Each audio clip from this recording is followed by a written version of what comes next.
ముర్గి లాల్ జోల్కి కావలసిన పదార్థాలేంటో ఒకసారి చూసేద్దాం. చికెన్ పావు కేజీ, బంగాళదుంప ముక్కలు 1 కప్పు, బిర్యానీ ఆకు 1, ఆవాల నూనె అరకప్పు, నానబెట్టిన ఎండుమిరపకాయలు 4, జీలకర్ర 1 స్పూను, ఉల్లిపాయ ముక్కలు అరకప్పు, అల్లం చిన్న ముక్క, వెల్లుల్లి రెబ్బలు కొన్ని, కారం 1 స్పూను, పసుపు 1 స్పూను, గరం మసాలా పొడి 1 స్పూను, ఉప్పు తగినంత, కొత్తిమీర కొద్దిగా. ముర్గి లాల్ జోల్ తయారు చేసుకునే విధానం ఒకసారి చూద్దాం. ముందుగా మిక్సీ జార్ తీసుకొని అందులో అల్లం వెల్లుల్లి, నానబెట్టిన ఎండుమిర్చి వేసి మెత్తగా గ్రైండ్ చేసుకోవాలి. స్టవ్ వెలిగించి పాన్ పెట్టుకొని ఆవాల నూనె వేసి విడి చేసుకోవాలి. మరోవైపు ఒక బౌల్ తీసుకొని అందులో చికెన్ ముక్కలు, ఉప్పు, గ్రైండ్ చేసుకున్న పేస్ట్ వేసి మిక్సీ చేసుకోవాలి. ఈలోగా వేడైన నూనెలో బంగాళదుంప ముక్కలు, ఉప్పు వేసి వేయించి తీసి పక్కన పెట్టుకోవాలి.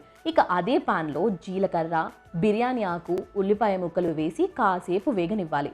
ఆ తర్వాత మ్యారినేట్ చేసుకున్న చికెన్ వేసి కలిపి మూత పెట్టి ఉడికించుకోవాలి. చికెన్ ఉడికాక పసుపు, కారం, గరం మసాలా పొడి, ముందుగా వేయించుకున్న బంగాళదుంప ముక్కలు వేసి కలిపి కొద్దిగా నీళ్లు, రుచికి సరిపడా ఉప్పు, కొత్తిమీర వేసి మూత పెట్టి మరో 15 నిమిషాలు ఉడికించుకొని సర్వింగ్ బౌల్లోకి తీసుకుంటే బెంగాల్ స్టైల్ ముర్గి లాల్ జోల్ రెడీ.